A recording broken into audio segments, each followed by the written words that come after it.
मी वारी बरेच केलेल्या पायी वारी, पण सायकल वारी पहिल्यांदा करतो आहे। परमेश्वराचा आपल्यावरती आहात असल्यामुळे आता आपण त्याच्यामध्ये विरंगुळ होऊन आनंदित होऊन वारीला चाललेला आहे। त्याच्यामुळे कसं आहे की एकजुटीने गेले एकमेकाला साथ असतो। आणि जय हरी विठ्ठल, जय हरी विठ्ठल। आमचे वारकरी समोर चाललेले आहे आणि मी तुमचा ABC प्युअरफिट कोच अमोल बोरकर। तर वारीला आपण चाललेलो आहोत। वारीमध्ये भरपूर वारकरी सायकलिस्ट आपल्यासोबत आहे। तर नागपूरचे एक सायकलिस्ट आहे, आपण त्यांच्याशी त्यांचा अनुभव घेऊया। तर तुमचं नाव आणि वय? माझं नाव आहे दीपक चौकटे आणि माझं वय आहे 55। तुम्ही कुठे ड्युटी करता? मी आहे गव्हर्नमेंट स्टेशनरी डेपोला नागपूरला। ओके सर, तुम्ही नागपूरवरून पंढरपूरला निघालेले, आता 400 किलोमीटरपेक्षा जास्त प्रवास झालेला आहे। तुमचा वारीतला अनुभव काय म्हणते या सायकल वारीचा? सायकल वारीचा अनुभव फार छान आलेला आहे। तशी मी वारी बरेच केलेल्या पायी वारी, पण सायकल वारी पहिल्यांदा करतो आहे। छान आनंद येतो आहे आणि मोज मस्ती करत चाललेला आहे। त्याच्यामुळे असं जाणवत नाही आहे की आपण एकटे चाललेला आहे किंवा आपल्याला थकवा येत आहे।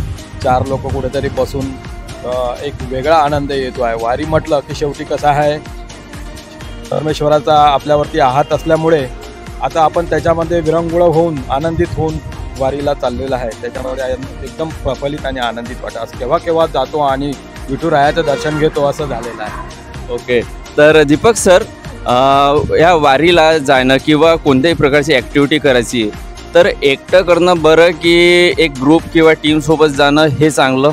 एक ग्रुपसोबत जाणं मला योग्य वाटत आहे। का बरं, असं का बरं? कारण की काय आहे की जसं थकवा जो आहे, थकवा हा 4 आपले जे सोबती आहे त्याच्यामुळे कमी होऊन जातो आहे। आणि 4 वेगवेगळ्या ठिकाणच्या आनंदित आपल्याला काहीतरी मार्गदर्शन करतात किंवा कुठली तरी आपल्या जे काही आपल्यानी प्रॉब्लेम होते आहे त्या प्रॉब्लेमवरती त्या विषयावर मार्गदर्शन करून आपलं निवारण करतात। त्यामुळे कसं आहे की एकजुटीने गेले एकमेकाला साथ असतो आणि लवकरात लवकर आपला मार्ग कमी होत राहतो। तर दीपक सरांना एक विचारू इच्छितो की मी या प्रकारचे व्हिडिओ बनवतो, तर असे समोर बी बनविल आणि तुम्हाला याला फॉलो करा आणि शेअर करायला आवडेल का? आवडेल, नक्की आवडेल। तर दीपक सरांना आखरीचा एक प्रश्न विचारतो की जसे तुम्ही सायकलिंग करता, तुम्ही फिट राहता, तुम्ही ॲक्टिव्ह आहात, तर जसे माझे काही सबस्क्राईब फॉलोअर्स आहेत त्यांना काय फिटनेस मंत्र देऊ इच्छिता?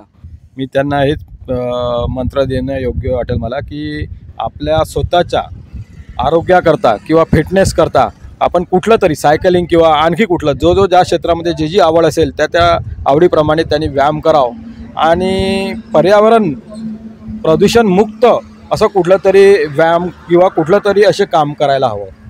धन्यवाद। जय हरी विठ्ठल। तर प्रवास असा सुरू राहील आमचा आणि नवीन नवीन ॲक्टिव्हिटी आणि ॲक्टिव्हिस्ट आपल्या सायकलिस्ट आपल्यासोबत असे जुळत राहतील। तर भेटूया तुमचा हेल्थ कोच ABC प्युअरफिट कोच। धन्यवाद।